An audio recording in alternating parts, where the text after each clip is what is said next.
Amanhã, nesta quinta-feira, às 6 horas da noite, o Botafogo volta a campo, só que dessa vez para o jogo de volta da quinta fase da Copa do Brasil. E o Botafogo vai enfrentar a Chapecoense. Só recapitulando para vocês, o primeiro jogo o Botafogo venceu pelo placar de 1-0, aquele jogo sofrido que o Botafogo fez gol no finalzinho com o Alex Telles, mas que deu uma vantagem para o Botafogo nesse confronto contra a Chapecoense. O jogo foi Newton Santos, agora o jogo será na Arena Condá.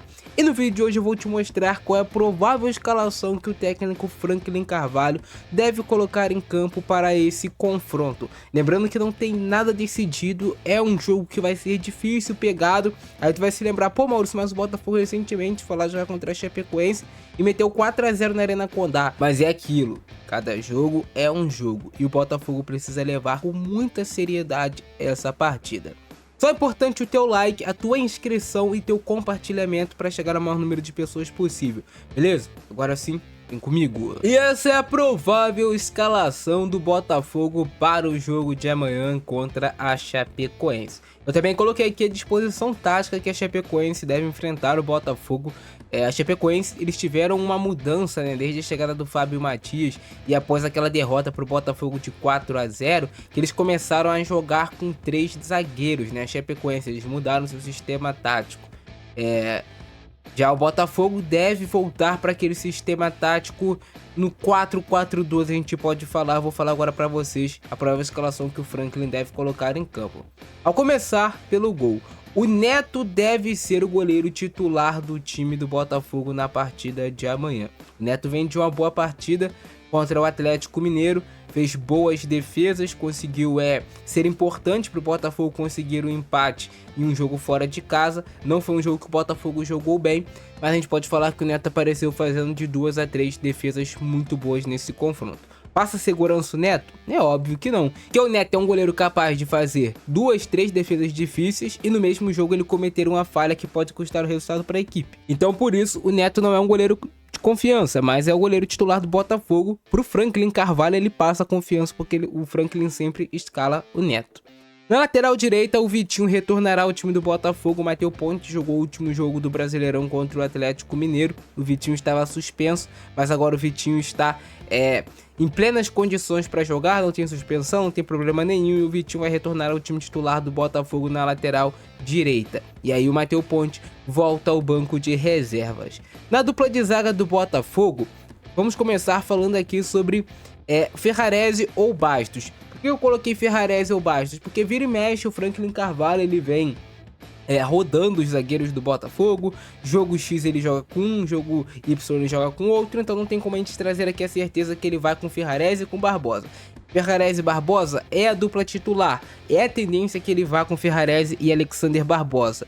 Lembrando que o Barbosa ainda pode jogar esse jogo aqui da Copa do Brasil. Então a tendência é que amanhã a zaga seja Barbosa e Ferrarese. Mas não vai ser nenhuma surpresa se o Bastos aparecer no lugar de um desses dois. Mas eles são a zaga titular do Botafogo. Lembrando que o Botafogo ele precisa ir com força máxima para esse jogo, porque é um jogo eliminatório e é um jogo que não está decidido contra um time de Série A do Campeonato Brasileiro que dificultou muito o primeiro jogo. Então o Botafogo ele tem que ir com o que tem de melhor. Na lateral esquerda, o Alex Telles deve ser o titular do time do Botafogo.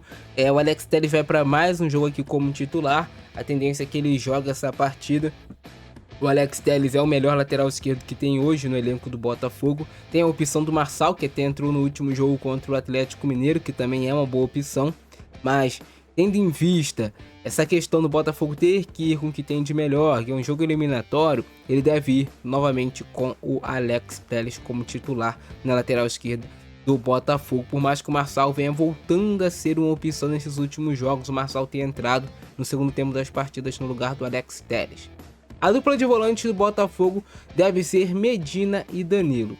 O Newton até jogou o último jogo contra o Atlético Mineiro, mas aí o Franklin Carvalho mudou o Botafogo taticamente. Ele passou o Danilo para jogar aqui pelo lado direito e jogou com o Newton e com o Medina aqui como uma dupla mais de volantes. Mas eu acredito que para esse jogo contra a Chape ele deve vir com Medina e Danilo e o Newton deve ir para o banco de reservas. O Alan, que vinha sendo uma opção também nessa rodagem que ele vinha dando ao elenco, o Franklin Carvalho tá machucado, só vai retornar após Copa do Mundo. Então amanhã a tendência é que o Medina e o Danilo iniciem esse jogo aqui como titulares do meio de campo do Botafogo.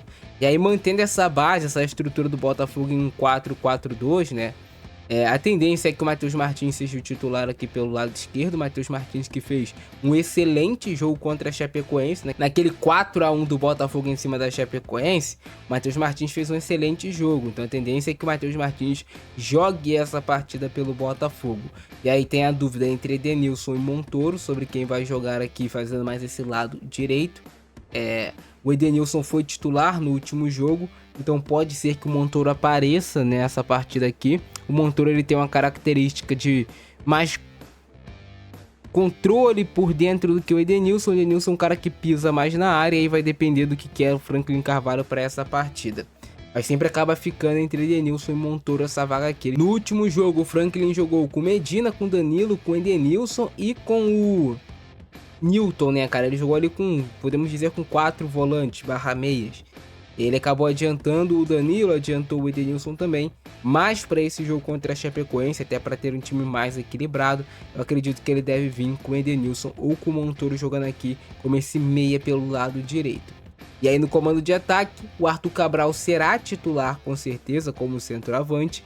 E o Kadir vai disputar essa vaga com o Júnior Santos. O Júnior Santos não pôde jogar o último jogo por questão contratual lá com o Atlético Mineiro, mas agora ele está à disposição e pode ser escalado pelo técnico Franklin Carvalho. Ele deve disputar essa vaga aqui com o Kadir, né? O Franklin gosta, desde que ele chegou ao Botafogo, de utilizar uma dupla de ataque, né? De mais de 2 centroavantes. E o Júnior Santos ele acaba de vez em quando jogando aqui como essa dupla, dependendo se pode ser ao lado do Kadir ou ao lado do Arthur Cabral. Esses 3 atacantes vão se revezando aqui no comando de ataque do Botafogo. Mas a tendência é essa, que o Botafogo vá com o que tem de melhor, que é Neto, Vitinho, Ferrarese, Barbosa, Alex Telles, Danilo, Medina, Edenilson ou Montoro, Matheus Martins, Arthur Cabral, Kadir ou Júnior Santos. É o que o Botafogo hoje tem de melhor no seu plantel, a gente pode falar.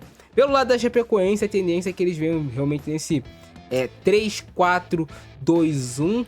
E a Chapecoense é um time perigoso, é um time que tem suas armas para atacar. Pode ser que a Chapecoense, mesmo perdendo o jogo, entregue um pouco mais a bola para o Botafogo como estratégia para jogar, tentando utilizar mais os espaços deixados pelo Botafogo. O Botafogo também, por tendência de ter esse meio de campo mais técnico, gosta de ter a posse de bola.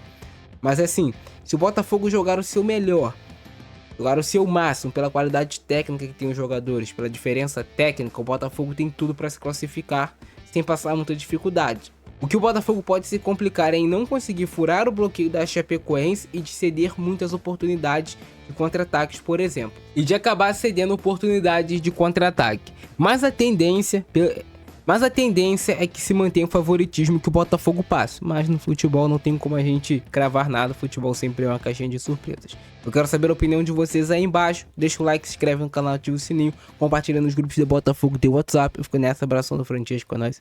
Fui.